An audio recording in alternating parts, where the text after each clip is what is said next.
Okay guys, sekarang aku kat Bukit Bintang. Bapak ramai tu. Weh, ramai tu tengah. Weh, ada orang tengah perform tu. Nak pergi interview dia? Okay, interview dia. Serius lah?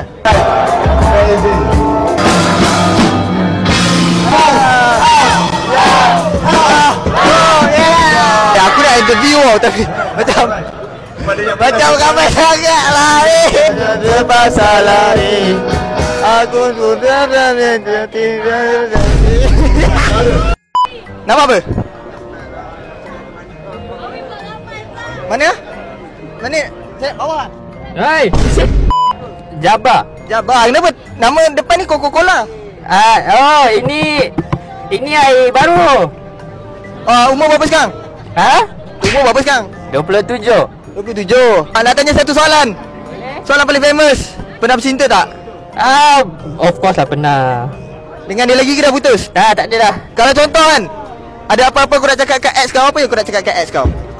Tak ada kot. Boleh move on kot.